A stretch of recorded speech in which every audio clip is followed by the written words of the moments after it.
What's up guys, this is Matt from Hamley Gaming, and welcome back to another PlayStation Plus free game of the month review.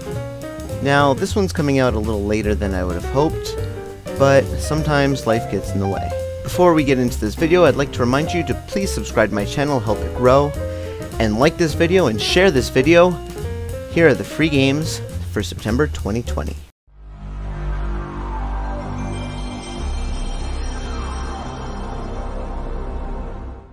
Alright, first up, we've got Street Fighter V. Now, this was developed by Capcom in February of 2016, and it is exclusive to PlayStation 4 and PC.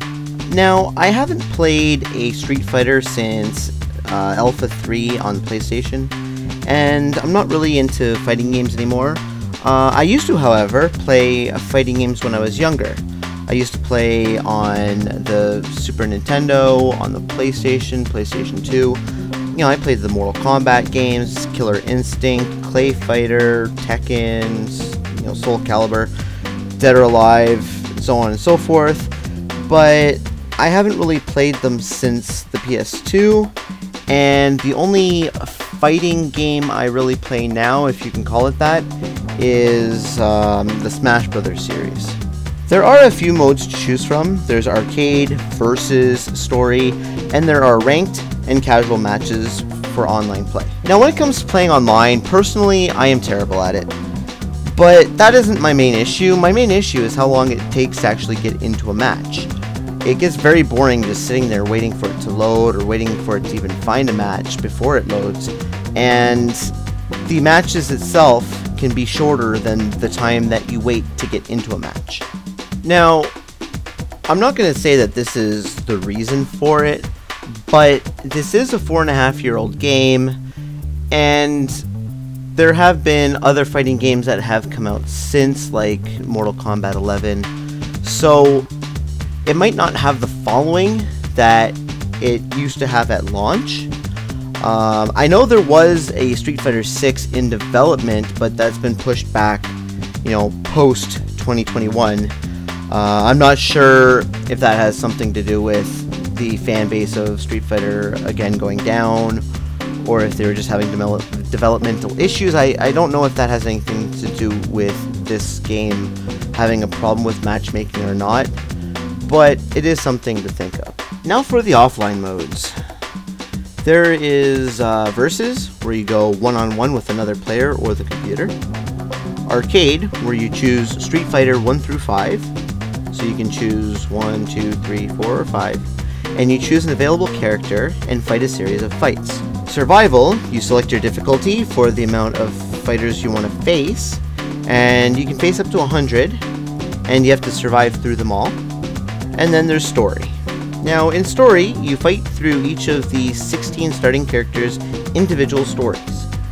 There's also a general story, but to play that, you have to download it from the PlayStation Store as DLC, and I didn't bother. You know, I already spent a lot of time on this game, and I wasn't enjoying myself, so I didn't bother downloading the general story.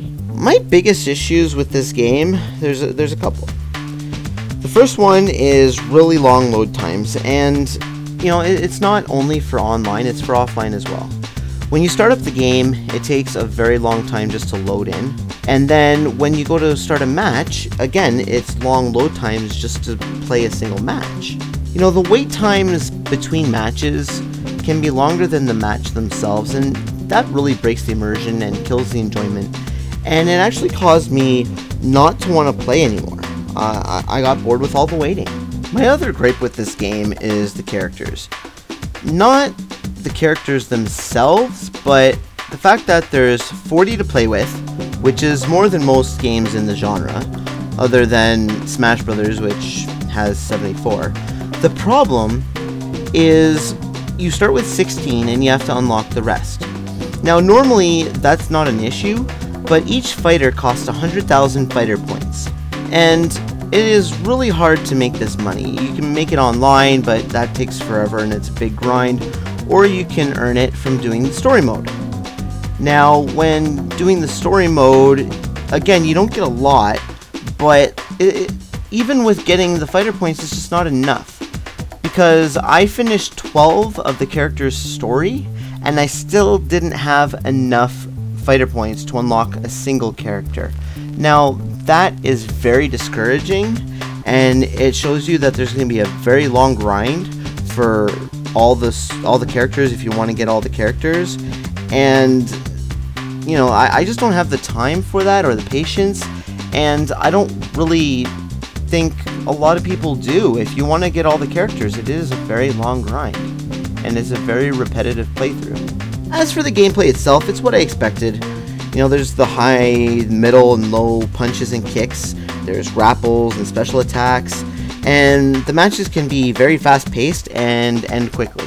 Street Fighter fans might enjoy this entry, but again, they might not appreciate the long load times and the long grind to unlock characters. Alright, next up we got PUBG, PlayerUnknown's Battlegrounds.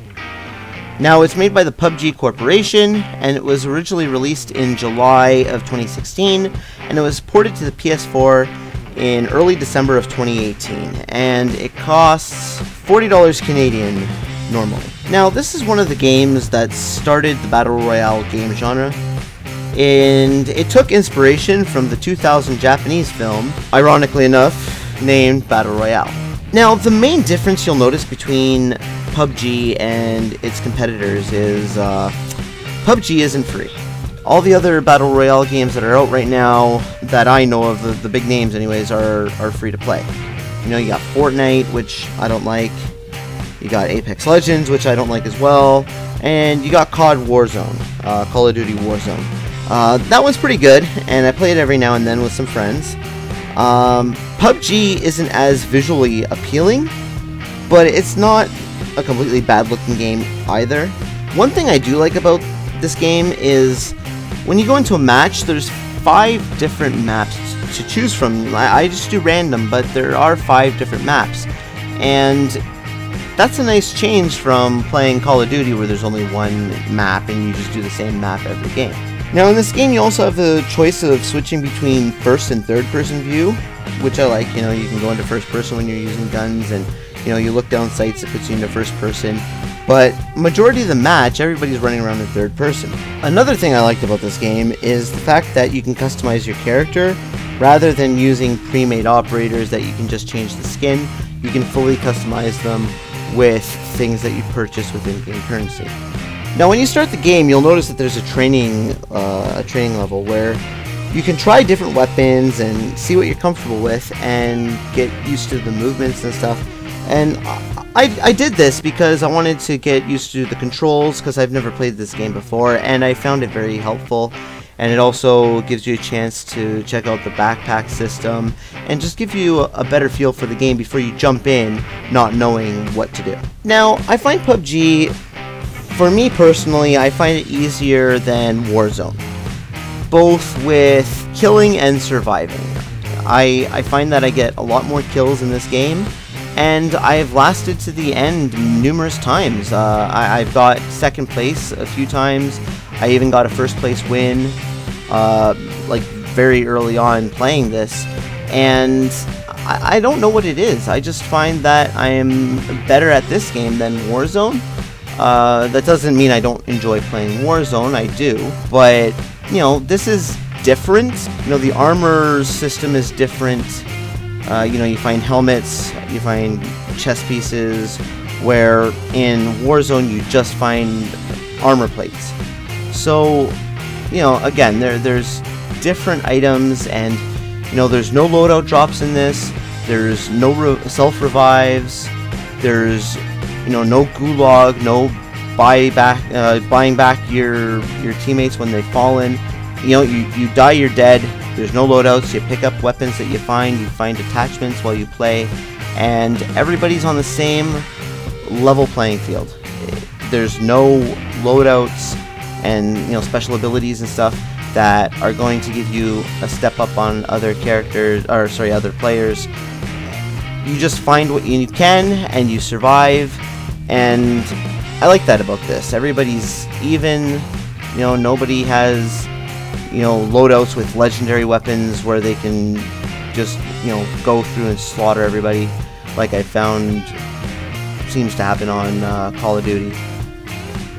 I do like this game, and I suggest anybody that is into Battle Royale games that haven't tried this, it is free to download, give it a try, see if you like it.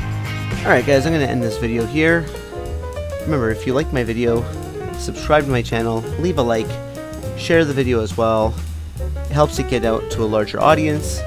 And don't forget to join my Facebook group, Hanley Gaming Community.